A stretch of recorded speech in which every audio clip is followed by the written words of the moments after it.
My life is a bit different than the rest of the world. I don't have sex, and I don't look at pornography. I don't have a bank account, and I get $200 to spend each month, although I rarely use it all. I wear the same tattered clothes every day, whether it's raining, snowing, or sweltering. I take cold showers, fast twice a week, work with the homeless, and spend hours at a time in complete silence. In general, I go out of my way to make my life more uncomfortable. And I am probably the happiest, most fulfilled person you will ever meet. Not despite these things, but because of them. Our world is all about getting more. It's about chasing and owning and indulging in whatever our desires dictate. The best life, we're told, is one with unlimited hookups with beautiful people, cash to spend. What I think drives nearly everyone in our world is a need for comfort and predictability. Just being able to go on nice vacations with friends and provide for our kids without worry. That's a happy life.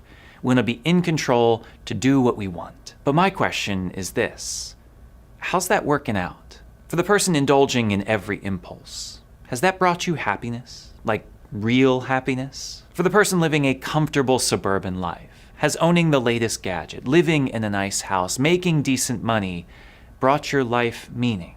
Like real meaning? By the looks of our world, my guess is no. Never before have people been so unhappy. Year after year, depression numbers skyrocket. So many live in a malaise of boredom and dissatisfaction, wondering how they got there and what they can do to feel something again. I can say that I lived in the world for quite a while. I enjoyed what it had to offer. I sought the thrills, indulged in the immediate gratifications. I didn't try everything there was to try, but I had my fair share of pleasure and excess of comfort and control. What I found is that the more I indulged, the more I needed, and the less I felt. Until I left that life behind. Until I stopped trying to get more.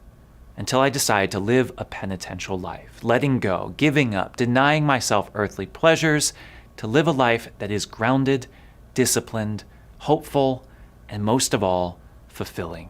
I think one of the biggest misconceptions of a life like this is that we're people who like pain, that we do these difficult tasks as ends in themselves because we just hate joy or something like that. The reality is that everything we do is a means to an end, a means of curtailing our desires, of controlling our impulses, of becoming people who live like Jesus did and enjoy it. The irony of a life like this is that we deny so many of Earth's pleasures because what we really want is freedom. Freedom to be in control of our own passions rather than always falling into temptation.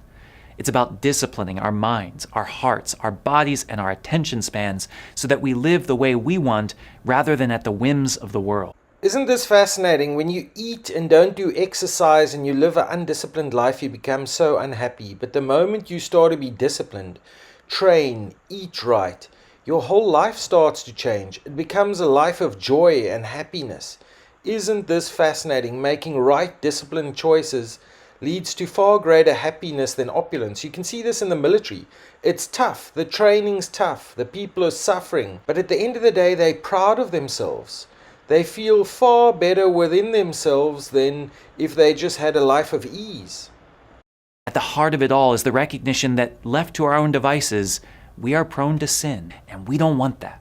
We want to direct every aspect of our lives to the source of life, Jesus Christ, a connection with the source of life himself, the one who tells me who I am and where I should go. Without this time dedicated as a priority, everything else falls apart.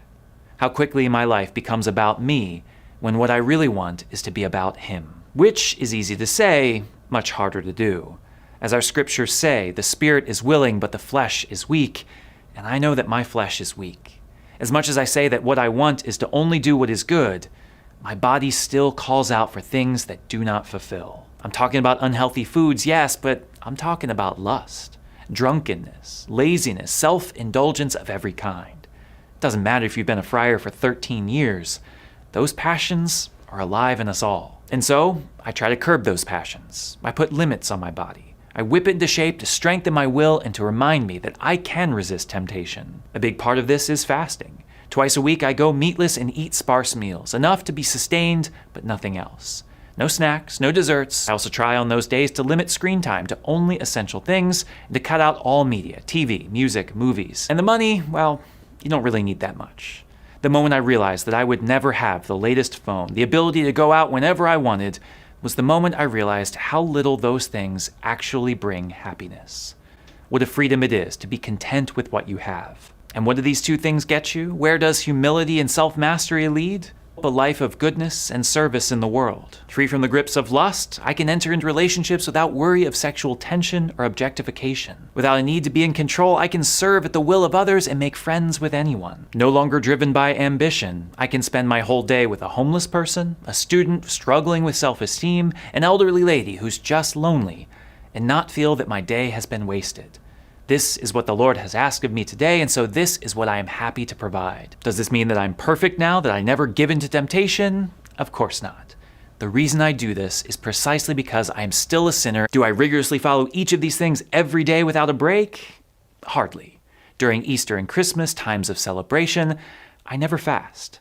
Once a week, I get a day off from work, and I'll often have a beer or two with some friends and have some fun. And I take a vacation each year. Even the ascetic life needs moderation. Because again, the purpose is not to cause pain or to master acts of self-denial in themselves. It is to facilitate conversion to God.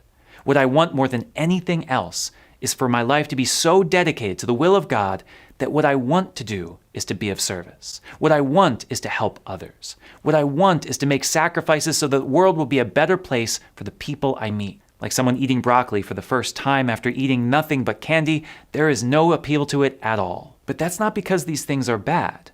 It's because you've become so accustomed to the sugar of this world that you don't even know what will bring you true happiness. With practice, with discipline, with a whole lot of self-denial and building new habits, you will ultimately find that these things bring you joy, and that there is no joy in the world that will ever be able to match them.